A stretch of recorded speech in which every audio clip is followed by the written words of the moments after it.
that what you are doing is not good, but you are doing it.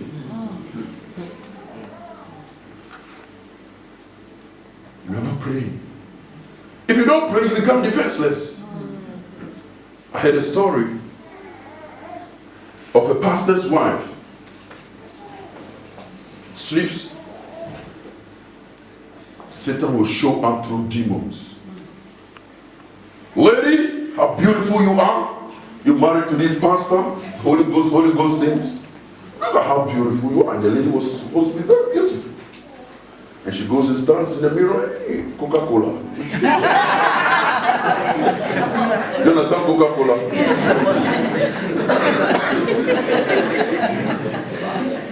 Enjoys herself. She rebuked the spirit. Told the husband. They prayed together. The spirit left. Came back again. Lady, beautiful woman, are you doing this church business? Don't you see you are beautiful? You can commercialize yourself. Rebuke the spirit left. Went. Came back again.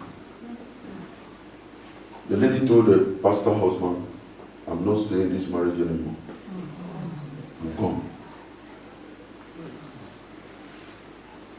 Her Coca-Cola bottle changed to can Coke bottle.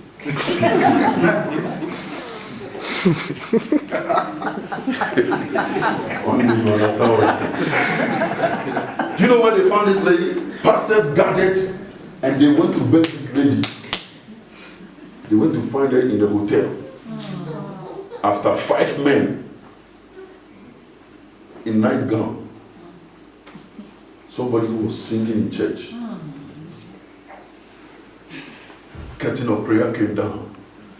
The devil came in, broke into the marriage. Don't think that this thing is a joke. It is happening live. In America today, they say every month, I was sharing with the ministry, 1,500 pastors quit from the ministry. 1,500. I was sharing that with Dr. Glenn as well. He confirmed it. 1,500 pastors, they leave the ministry every month. They give up prayer. One day, a man of God went to, I don't want to name him, went to a friend's church to pray. When he went there, the spirit of prayer was not there. And he said to the friend, brother, you guys must start getting prayer back into the church. 8,000 seater with 8,000 people. He said to the man of God, if you don't start to pray, this church will finish. That's the secret behind church decline in the Western world. The church that used to be filled, the churches you see the day, once upon a time there were people sitting in them Sunday evenings, they were filled to capacity. But now you can't go, you can't 4 or 5. They are not praying. And this man didn't organize prayer in line with what the man of God suggested. The church began to tear apart. Trouble came in, scattered. The numbers started to come down. It's zeroed out. The bishop has given up. He is now preaching that there is no God. Somebody who was pastoring 8,000 is now preaching that there is no heaven, there is no hell. That's what the serpent can do.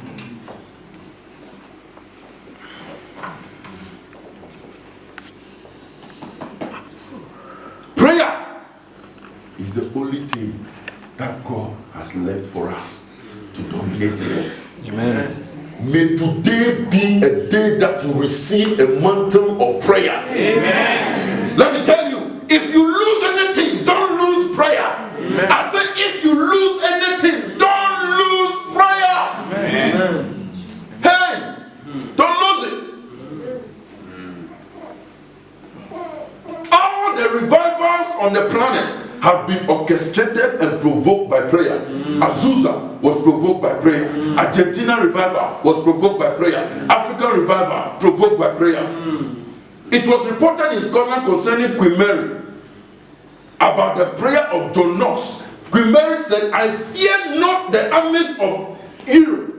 The only thing I fear is the prayer of John Knox. John Knox said, give me Scotland or I die. You will tarry before the Lord and pray for the nation. And God answered. May God answer your prayer.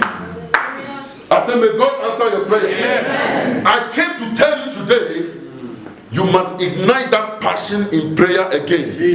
I said, ignite it again. Somebody here, receive the grace to pray. I said, receive the grace to pray. When you pray, you get the ability to override. When you pray, you get the ability to intercept. When you pray, you get the ability to usurp, to control satanic forces. For we wrestle against not flesh and blood, but against principalities, against powers. When you pray, you override the enemy. In the name of Jesus. What are you talking about? Somebody shout, I receive it. I receive it. Jesus. Amen. Oh Lord, if you take anything away from me, don't take prayer. Amen. Oh, for man, always to pray.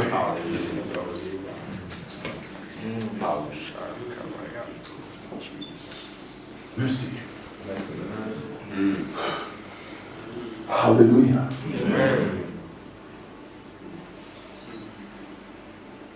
In Genesis chapter 15 and verse 13,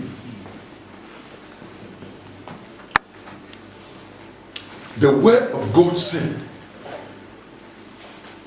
Israel will go into captivity for 400 years.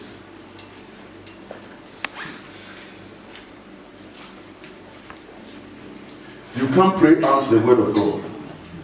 It must come to pass. In Exodus chapter 12, verse 40 to 41, the Bible said they spent 430 years. I was doing my research this morning. Why did they not do what God said? Why did they suffer extra 30 years? Because there was no leader there to help them to pray.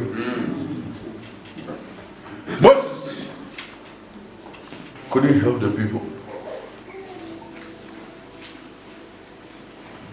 Now sojourning the children of Israel who dwelt in Egypt 430 years. This was not what God's word said in Genesis chapter 15 verse 13.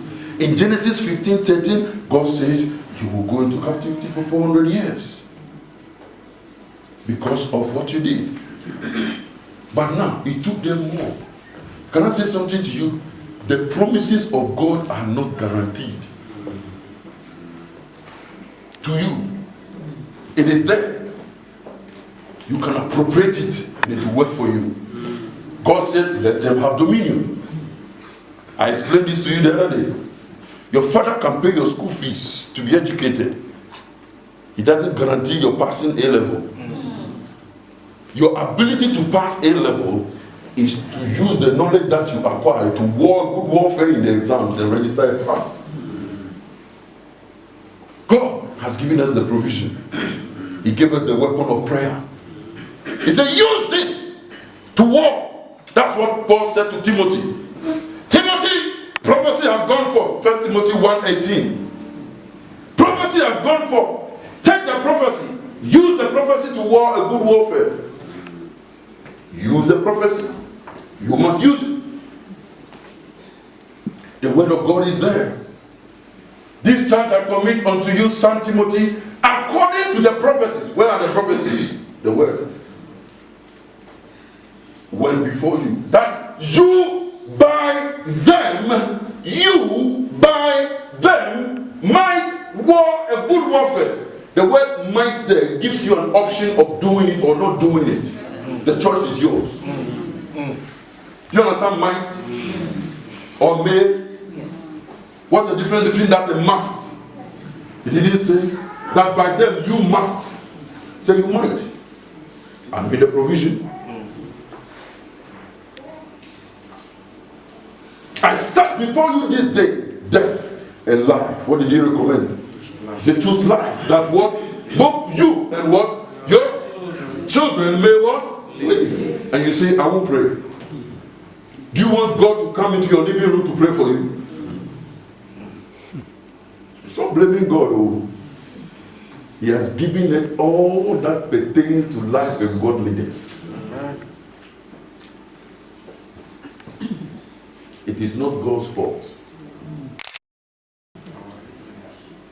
The Bible says if we are willing and we are obedient, we shall eat the good of the land. How many people here are willing and obedient? God says you will eat the good of the land. Amen. Yes, Lord. We fake in Christianity too much. Serious. Christianity. The guy is preaching something, he's not doing it.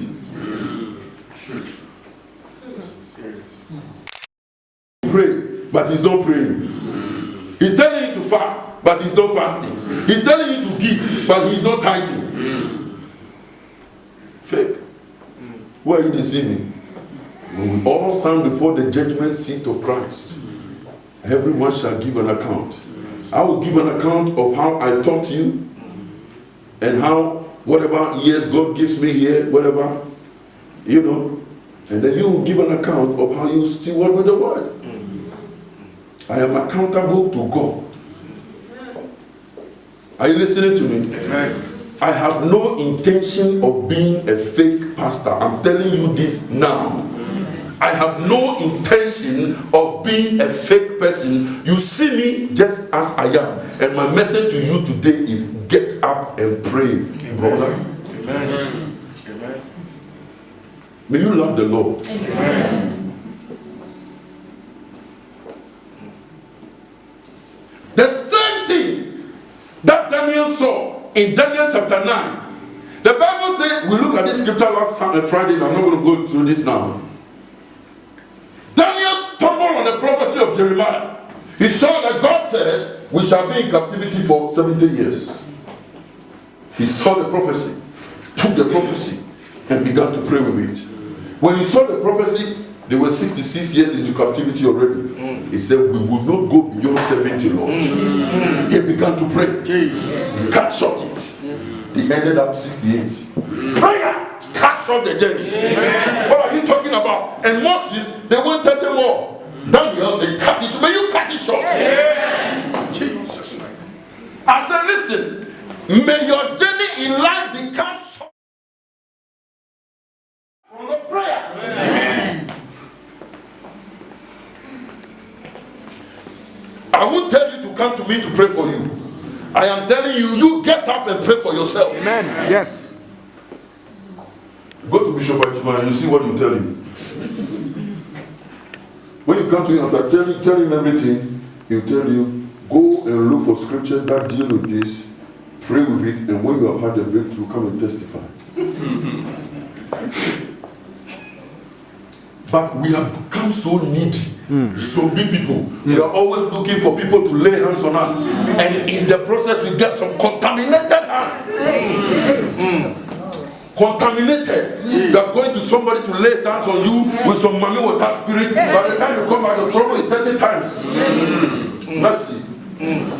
Why can't you get up and say, Lord, thanks, I'll give you thanks, and pray to God yourself. Now the Bible said the God who you pray to in secret. I said the God who you pray to in secret. The Bible said he shall reward you openly.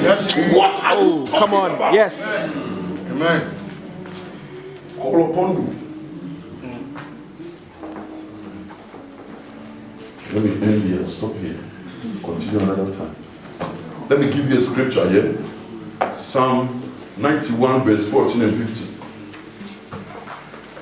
Take communion fruits. I saw something this morning.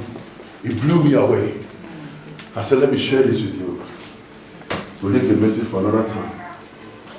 But church, what I'm saying to you, there should be no substitute to prayer in your life. Are you listening to me? Yes. How many of you will start praying effectively from today?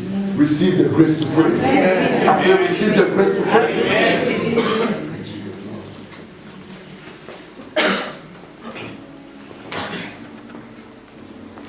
Look, you can read all the Psalm 91, there are 16 verses there.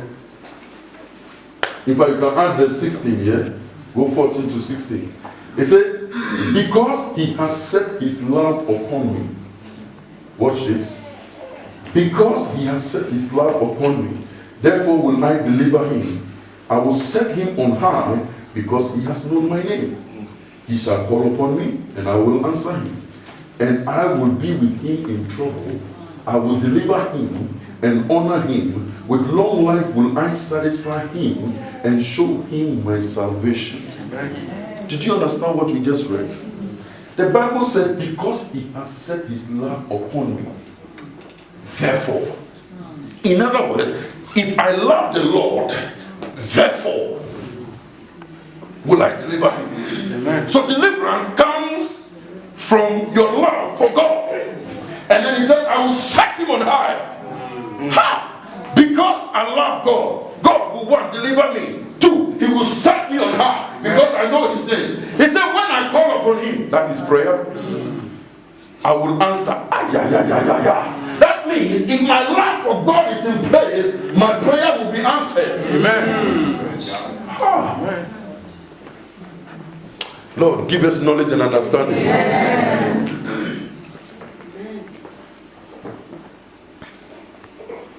Let them have dominion. From today, may you have dominion. Yeah. That's what God said for you. And you have to enforce it. I say you have to enforce it. Yeah. So in every area that you are not having dominion, you have to enforce it. Yeah. Pray today. If you don't see it, pray tomorrow. If you don't see it, pray.